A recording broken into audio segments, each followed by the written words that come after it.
Hello, and thank you for listening to the AdvisEdu Podcast, episode 11. Today's episode is going to focus on online degrees, not just online education, but 100% online degrees. That is a growing trend in institutions, very much so at the large Division I, Power 5 autonomy conference schools, where these brick and mortar institutions are getting into the fully online degree programs to really try and cross borders, state borders, and international borders with their students and to reach a different population of students such as adult learners.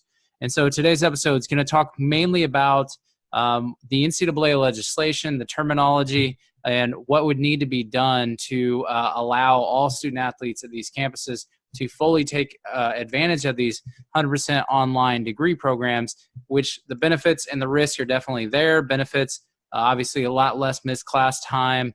We can utilize our academic support services a little bit more where we have our actual classes. Could be in the study halls, kind of have that virtual classroom experience. And then also the risk is going to be mainly about academic integrity, but not for the scope of this episode, but there's definitely technology doing these web recording, proctoring exams, those sorts of things that these large public institutions are already taking advantage of to get these resources in place so that you eliminate some of those risks. But for today's purposes, really going to focus on how these 100% online degrees are a growing trend. Now, they are still fully accredited, and why that's important, obviously, you don't want to lose the reputation of your institution, but also the NCAA rules require, membership requirements are that the institution has to be fully accredited, and that also includes the program that the student athletes are pursuing. And so that is a big hurdle that online degrees have crossed with ease so far, getting fully accredited.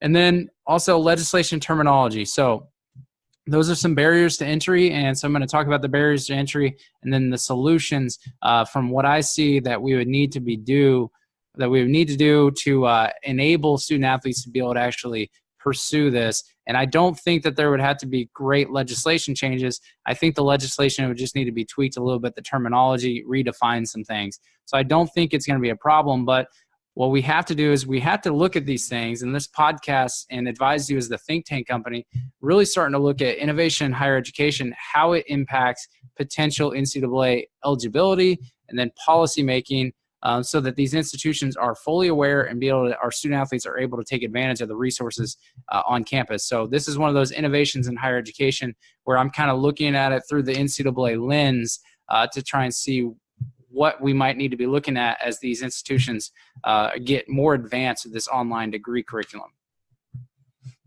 So there's three different types really that I've seen that stuck out. So I've researched a lot of online degree programs. I work in college athletics, but I really think of myself as someone that focuses on higher education, and that's kind of the purpose of the podcast.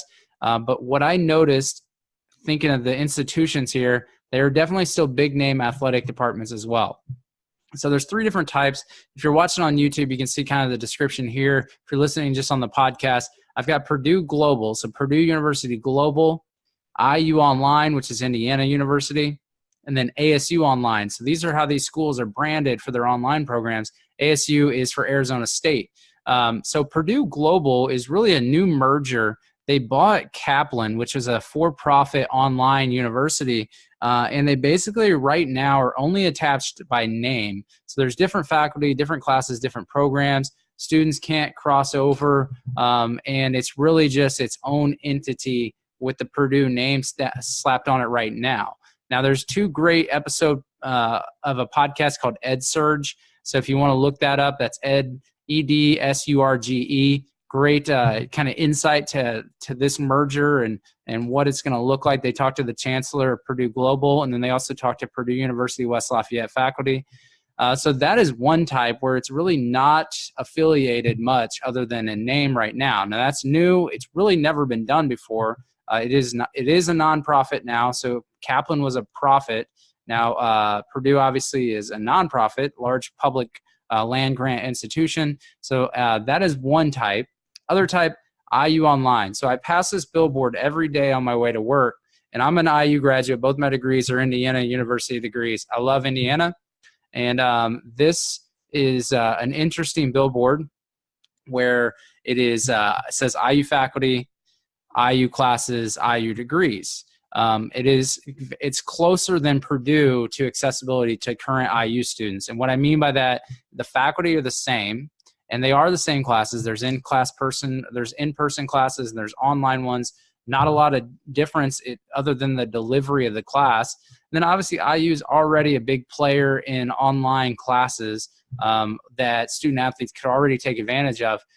But so that's just kind of moving a little bit closer to accessibility. There's also, what's interesting is IU, the system. So Indiana University system with all their satellite campuses, the IUPUIs of the world, the IU East, IU South Bend, different campuses where these students can focus on their own campus. But IU is really bigger than just Bloomington. They have the Office of Online Education.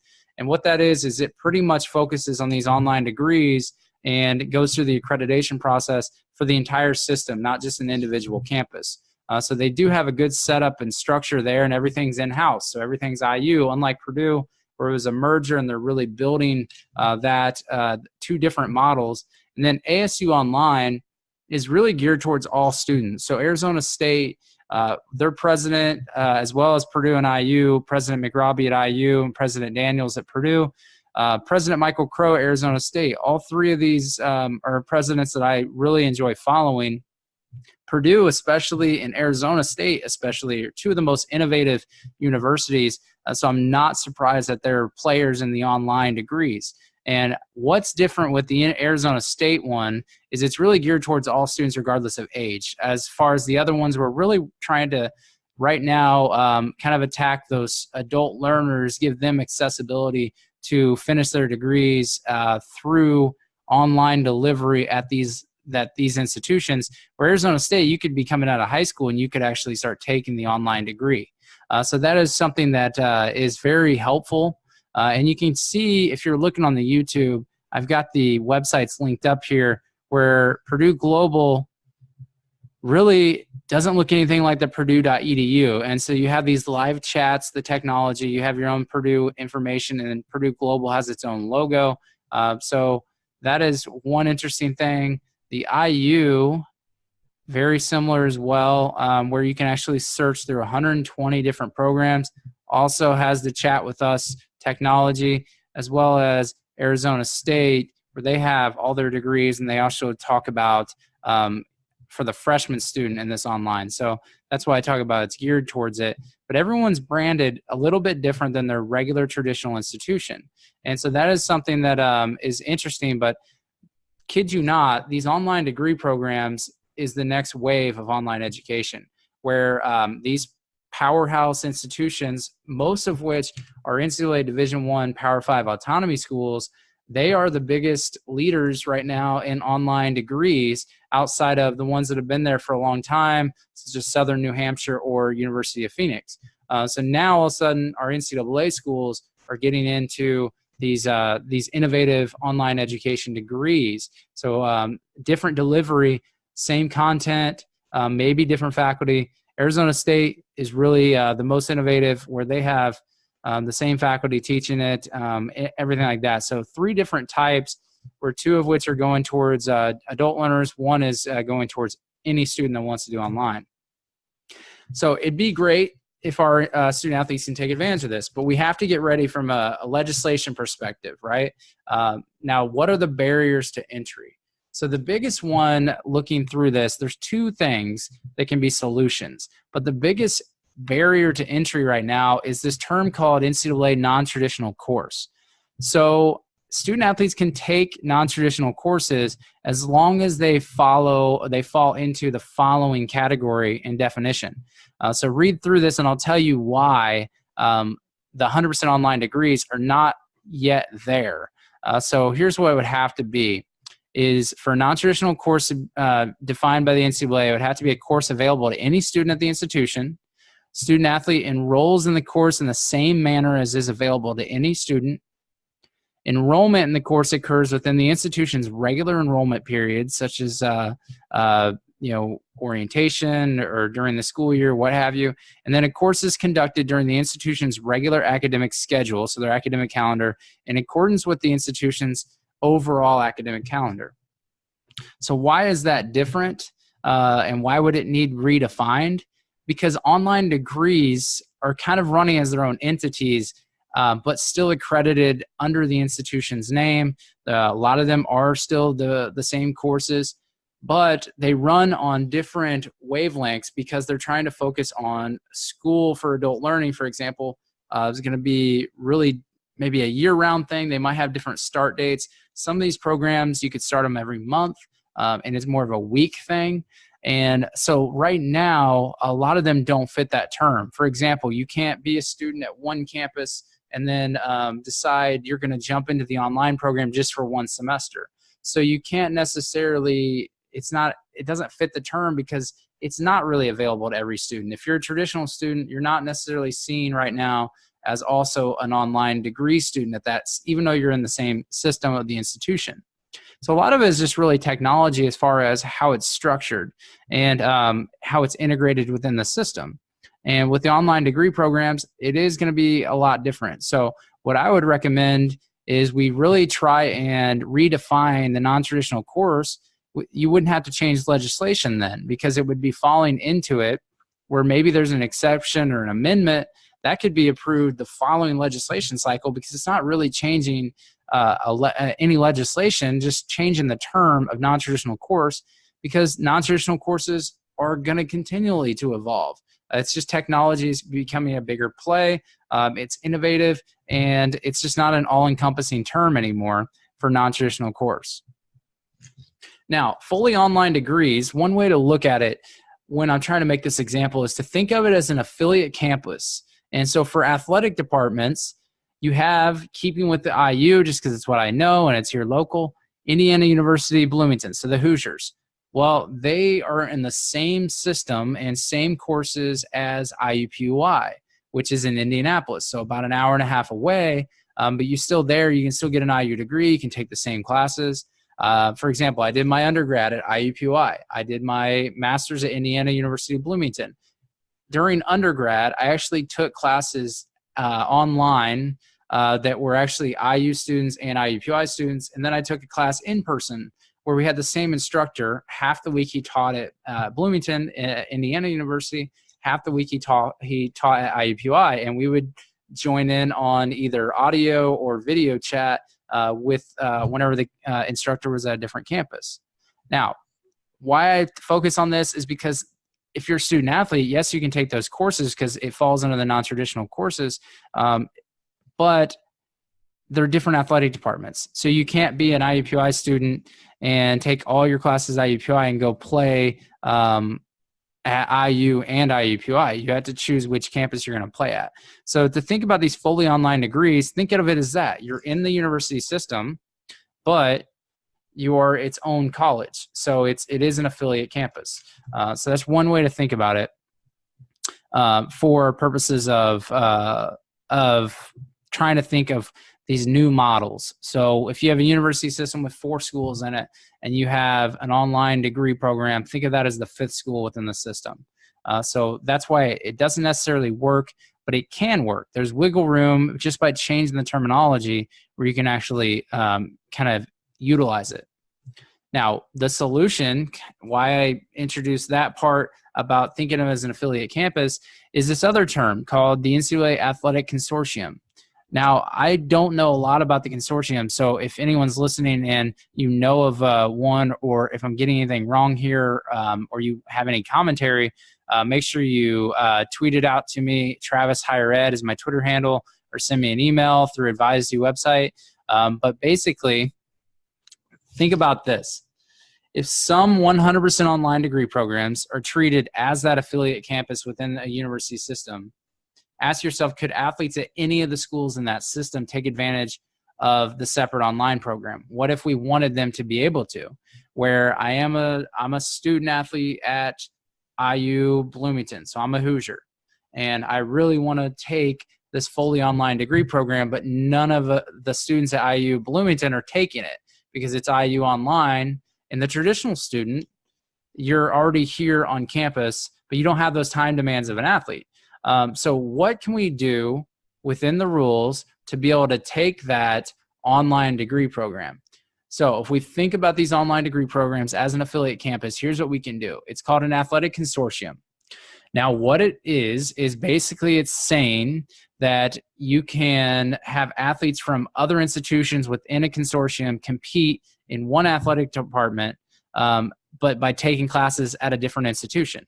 So that can get confusing. So what I'm trying to say is a good example is if that Indiana University Hoosier student athlete wanted to take advantage of an IU Online program, then there would need to be a consortium between the IU Online and the in the Indiana University, and it had to be approved by the Big Ten Conference as well as 2/3 vote of the D1 NCAA D1 Council.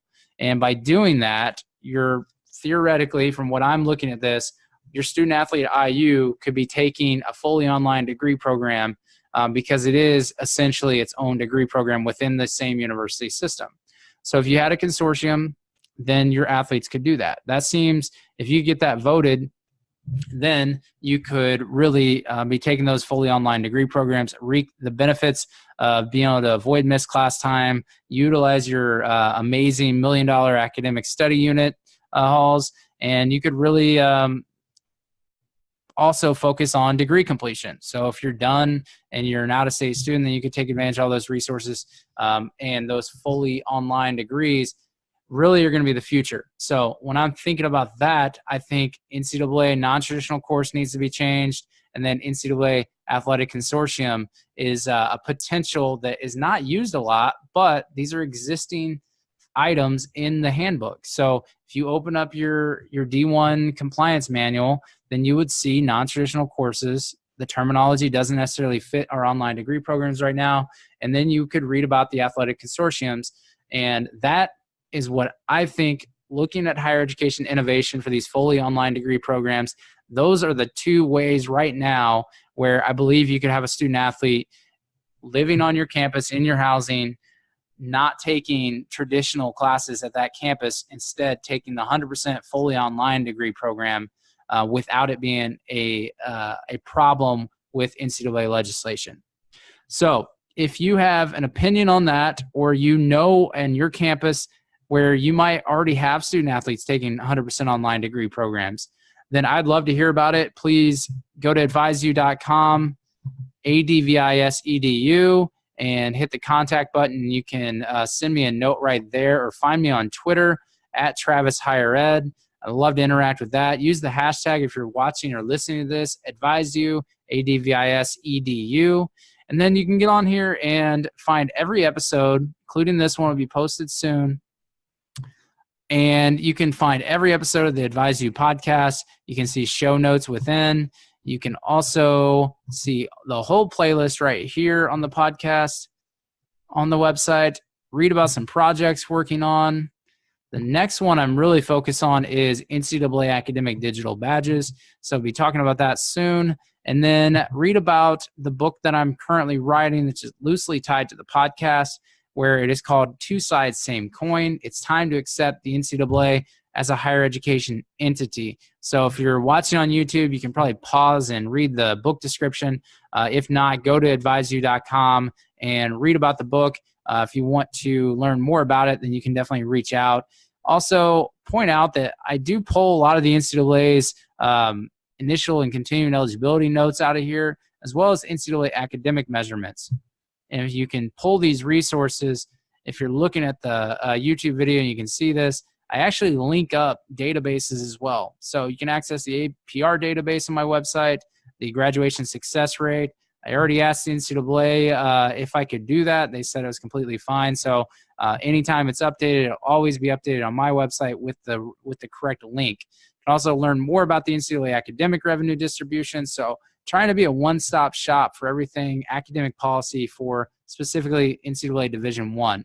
So that's all I have. Once again, thank you for listening to the AdvisEdu podcast, and let's start having the conversation about innovation in higher education and how it's going to impact our student athletes and our athletic departments. and 100% online degree programs, it's on its way. So you're worried about online classes and you might have an online class policy. Let's talk about online degrees, because we don't want to inhibit and keep our student athletes from taking advantage of the resources of their institution. Online degree programs are coming and they're going to be here to stay. So let's get ready for it. That's all I have. Once again, follow on Twitter at Travis Higher Ed. Rate and review on the Apple iTunes podcast app. And you can also listen to every episode on SoundCloud. And if you have any other feedback for me, definitely reach out at advisedu.com/contact. All right. Thank you for listening to the AdvisEdu podcast.